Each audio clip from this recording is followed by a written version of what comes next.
जय हिंद। आज के समय समझेंगे राहुल गांधी उर्फ पप्पू जो कि अमेरिका पहुंच चुके हैं 6 दिवसीय दौरे पे।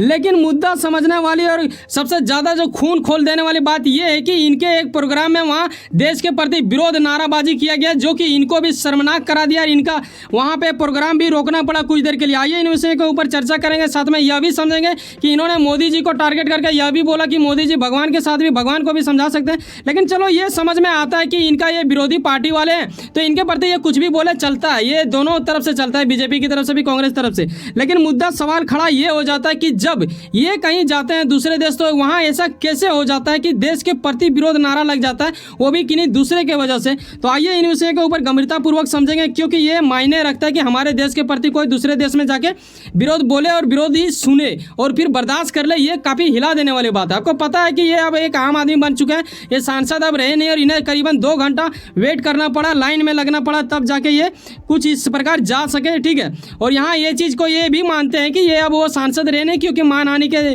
मामले में आपको पता है कि क्या हुआ इनके साथ, जो कि दुखनीय था, नहीं होना चाहिए था, लेकिन ये हो चुका है। चलो अब आगे स्टेप में समझेंगे कि जब ये वहाँ पे पहुँच जाते हैं, अमेरिका पहुँचते हैं यूएसए, तो उसके बाद यहाँ पे क्या होता है। इससे पहले यह समझ लो कि ये यात्रा आखिर रखा क्यों गया था। दरअसल इनका आपको पता होगा कि भारत जोड़ो यात्रा था, उसी के संबंधित इन्होंने कुछ वहाँ भी मतलब फिट किया है और उसके दरमियान आपको यह चीज़ अहम वाला रोल निभाएगा कि देखो इनके प्रोग्राम में जो भी सदस्य आए थे ना, वो क्या था ना कि मतलब किसी भी प्रकार का वो रजिस्ट्रेशन किए हुए हैं तो ही उनको मतलब वहाँ पे घुसने का अनुमति मिला था, वरना नहीं मिला था। लेकिन ऐसे स्थिति में जब हमको ये सुनने को मिलता है जो आपको खून खोलने को मतलब मन करेगा, खालिस्तान के प्रति आपको पता होगा कि पंजाब में कितना ज़्यादा अमृतपाल के द्वारा हुआ था। दरअसल ये जब वहाँ पे मीटिंग करने गए, अटेंड करने लगे और प्रोग्राम में जब ये भाषणबाजी शुरू किए उससे पहले ही ऐसे नाराबाजी लगने लगा खालिस्तान के और वहाँ पे झंडा भी दिखाया गया। आप यहाँ पे देख सकते हो, मैं तस्वीर भी आपको दिखा देता हूँ, कुछ इस प्रकार दिखाया गया। ठीक है, तो ये काफ़ी दुखनीय स्थिति रहा। इनका प्रोग्राम शुरू होते ही इस तरह नाराबाजी लगाया गया और इन्हें मजबूरन अपना मतलब भाषण रोकना पड़ा कुछ देर के लिए। ठीक है, उसके बाद सिक्योरिटी द्वारा उसको हटाया गया, तब जाके आगे बात बढ़ा। लेकिन मुद्दा यहाँ ख़त्म नहीं होता है। आपको पता होगा कि 22 जून को मैंने भी एक वीडियो बनाया था बहुत पहले जिसमें मैंने इस चीज़ को स्पष्ट किया था कि 22 जून को अमेरिका दौर में ये जाने वाले हैं स्टेट विजिट के लिए। ठीक है, मोदी जी, तो इनको बुलाया गया था। यह भी बोला गया इनके प्रोग्राम में जो नाराबाजी लगा रहे थे खालिस्तान वाले, उन्होंने कि देखो अभी तो एक पहला टारगेट आप हो, दूसरा टारगेट मोदी जी जो 22 तारीख को आ रहे हैं उसमें भी हम लोग करेंगे व्हाइट हाउस के खिलाफ में वहाँ पे। तो ऐसा आप देखो संभावना वाला बात है कि वो भी कर दे। लेकिन ये भी जान लो कि अमृतपाल सिंह जो एक नाजायज औलाद, ठीक है, ये पाकिस्तान को ही शायद अपना बाप मानता है, क्या मानता है पता नहीं, लेकिन ये अभी इंडिया के एक ऐसे राज्य जो कि असम के डिब्रूगढ़ के जेल में इसे डाल दिया गया। ये अब इसका मतलब ये खत्म हो चुका है कहानी। लेकिन इन दिनों भी कहीं ना कहीं ये चीज़ देखने को मिल रहा है कि खालिस्तान आज भी जिंदा है और राहुल गांधी जैसे जब नेता जाते हैं तो लोगों के अंदर इतना सामर्थ्य कैसे हो जाता है पता नहीं कि लोग उनके सामने ऐसा बोल देते हैं अभी तक, क्योंकि मोदी जब भी गए हैं ऐसा कुछ हुआ नहीं है। तो आइए नेक्स्ट स्टेप यह भी समझेंगे कि आखिर इन्होंने मोदी जी के ऊपर क्या लगाया, क्योंकि देखो ये हुआ उसके बाद प्रोग्राम फिर आगे बढ़ा, ऐसा नहीं कि इन्होंने प्रोग्राम छोड़ दिया। ठीक है, तो यहाँ से हम समझेंगे। देखो इन्होंने, मैंने जो बताया थोड़ा सा शॉर्ट में, आप थोड़ा विस्तार से समझो। इन्होंने बोला कि पीएम मोदी को भगवान के साथ बिठा दें तो उन्हें भी ये समझा देंगे। ठीक है, तो ऐसा कौन बोले, मोदी जी के खिलाफ राहुल गांधी बोले। ये चलता है, चलो ये इस बात पे कुछ ना कुछ इनका तर्क होगा तभी जाके इन्होंने बोला। अब शायद इन्हें लगता है, हमें तो नहीं लगता भाई कोई भगवान को समझाने जाएगा, अरे इतना बड़ा मूर्ख कौन होगा। लेकिन देखो मैं इनका विरोध भी नहीं कर रहा, ना ही समर्थन दे रहा हूँ। यहाँ बात हो रहा है ये चीज़ का, ये चलो समझ में आता है। लेकिन नेक्स्ट स्टेप हम ये भी समझेंगे कि इनसे आखिर प्रश्न क्या किया गया। देखो कहीं भी जब आप कोई प्रोग्राम ये करते हो तो कहीं ना कहीं आप आदस्ता निभाते हो, जब आप माइक पकड़ते हो तो आपसे लोग सवाल करते हैं। तो यहाँ पे मतलब पूछा गया महिलाओं के प्रति सेफ्टी आखिर क्या है और क्या नहीं होना चाहिए।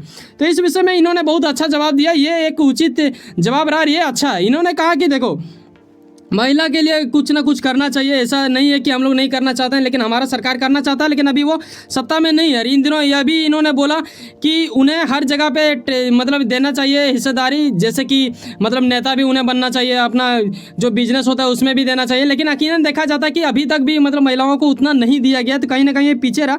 और इनका ये कहना उचित था कि इसे हर जगह पढ़ाई वढ़ाई में तो दे रहे हैं हम लोग, लेकिन दूसरे जगहों पर थोड़ा कम देखने को अभी भी मिलता है। लेकिन इसमें चलो इनका जो भी कहना था एक उचित था, इनके इस बात से मतलब हमें भी अच्छा लगा, चलो एक अच्छी बात करते हैं। लेकिन नेक्स्ट स्टेप मैं थोड़ा सा यहाँ पे जोड़ना चाहूँगा। देखो अगर महिलाओं को हम लोग को थोड़ा आगे बढ़ाना है ना, तो ये मत बोलो कि महिला कमजोर है, हम लोग उसका साथ दे रहे हैं। अरे यार वो कमजोर नहीं है, ठीक है। दरअसल हम लोग क्या करते हैं, बचपन से उसे मतलब ऐसा एहसास दिलाता है कि आप कमजोर हो, हम ताकतवर हैं, ऐसे करके। अगर बचपन से इनका हम लोग साथ देने लगे ना, तो ये फिर आगे चल के ये हो जाएगा। और देखो प्रॉब्लम यहाँ सेफ्टी का क्या है, ये कहना ही गलत है कि ये मैं जोड़ दे रहा हूँ अपने तरफ से। देखो सेफ्टी उसे कहा जाता है ना भाई, कि डर आखिर कैसे हो जा रहा है। दरअसल उनको लड़कों से डर है, तो अगर लड़का को समझाया जाए ना कि आप समझो, आप सुधरो, तो इनको मतलब जरूरत ही नहीं है उस चीज़ को मतलब ये दर्शाने के लिए। इसे ये जब बोलते हैं ना कि महिलाएं मतलब सुरक्षा नहीं है, उनको सुरक्षा नहीं मिल रहा है, तो कहीं ना कहीं ये जताया जाता है कि महिला कमजोर है। दरअसल ये कमजोर नहीं है, दरअसल बदमाशी लड़कों में होता है। तो ये चीज़ को मतलब ये करो, ठीक है। हाँ कुछ गिना चुना इनमें भी होता है, महिलाओं में भी होता है, ऐसा नहीं होता है, मैं नहीं कह रहा हूँ। आगे चलिए नेक्स्ट स्टेप में समझेंगे कुछ दूसरे बातों के ऊपर, क्योंकि यहाँ सिर्फ एक ही बात नहीं किया गया है। दूसरा प्रश्न में इससे पूछा गया था, जैसे देखो आपको पता है कि वन कल्चर वन मतलब कई प्रकार के ऐसे चीज़ों को मतलब यहाँ पे लाया गया ना कि आप क्या ही बोलें, ठीक है। तो यहाँ पे लैंग्वेज का भी बात किया गया। जब लैंग्वेज की बात करते हैं तो कहीं ना कहीं अखंड भारत का ये सब भी चीज़ को जोड़ा गया। यहाँ पे आप देखते हो कि कुछ इस प्रकार बोला गया। यहाँ पे आप देखो राहुल गांधी ने इस चीज़ को लेते हुए मतलब तमिल का एग्जाम्पल देते हुए इन्होंने बोला कि भाजपा आरएसएस, मतलब आप समझ सकते हो जब आरएसएस आया रहा था मतलब अखंड भारत की बात किया जाने लगा। तो यहाँ मुद्दा ये आता है कि आरएसएस आखिर ऐसा क्या कर देता है कि बार बार उन्हीं का सवाल है। जैसे कि आपको पता है कि कर्नाटक में बजरंग दल के खिलाफ इन्होंने ये भाषणबाजी की और जीत गया। तो हर जगह ऐसा नहीं होता है, लेकिन चलो एक होता है मुद्दा, आपको समझना चाहिए। आप एक समझदार हैं तो आप जो जनता यहाँ पे देख रहे हो उसे समझना चाहिए, ठीक है। तो इन्होंने काफ़ी ज़्यादा मतलब ये जातिगत मामले में जनगणना की भी बात उठाया, और इसमें चलो जनगणना वाला बात ये वाकई में सही है, क्योंकि देखो ये पीछे काफ़ी ज़्यादा पीछे चल रहा है इस साल। मतलब हर बार जब होता था ना ये तो थोड़ा ये हुआ करते थे, लेकिन इस बार थोड़ा बहुत ज़्यादा पीछे हो गया। और आपको पता है कि मोदी जी का इसमें मतलब काफ़ी ज़्यादा पब्लिसिटी मिलता है, लेकिन हर चीज़ों के ऊपर मतलब कैसे समझाए। अगर तमिल के बात मैं करूँ तो क्योंकि यहाँ पर बात हो रहा है लैंग्वेज का, देखो मैं तमिल का लैंग्वेज तो यहाँ नहीं बोल के आपको दर्शा सकता हूँ, इसीलिए मैंने मतलब बहुत सारा नेटवर्क में इधर उधर ढूंढा तो हमें एक चीज़ ये मिला जो कि काफ़ी मतलब वहाँ के प्रसिद्ध चीज़ों में माना जाता है, वहाँ का नाश्ता में या फिर खाना में। तो ये बेहद अच्छा है, शायद आपने खाया हो, नहीं खाया तो जाके ट्राई करना, ठीक है।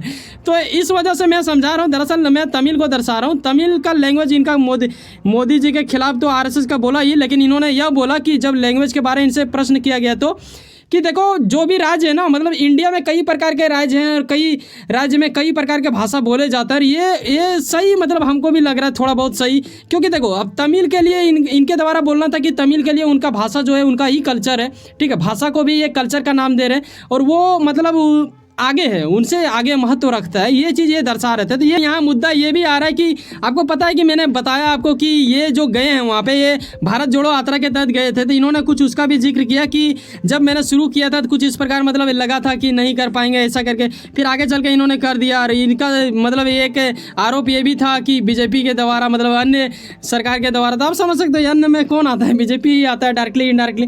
तो इनका द्वारा ये भी कहना था कि इनके द्वारा काफ़ी ज़्यादा कोशिश किया गया रोकने के लिए, लेकिन फिर भी हम लोग सफल हुए और करके दिखाएं। और अंत में आप समझ लो कि इसका 6 दिवसीय अब देखो क्या क्या करते हैं। पहला दिन में तो ये कुछ कांड हो चुका है कि अभी आपको सुन लिया, ये चीज़ को मैंने बता दिया आपको कि खालिस्तान के प्रति नारा लगा, ये नहीं होना चाहिए था, देश के प्रति काफ़ी विरोध वाला बात है, ऐसा नहीं होना चाहिए, ठीक है। उम्मीद करता हूँ कि आप कुछ ना कुछ काम करते होंगे और बिल्कुल अपने काम के प्रति उम्मीद भी रखते होंगे और यकीनन आपका उम्मीद आपका मेहनत बन के मिले। वैसे सुनो ना, सब्सक्राइब कर लो पावर ऑफ चांस और जुड़े रहो मुझसे। चलो मिलते हैं किसी नेक्स्ट वीडियो में। बाय, जय हिंद, जय भारत।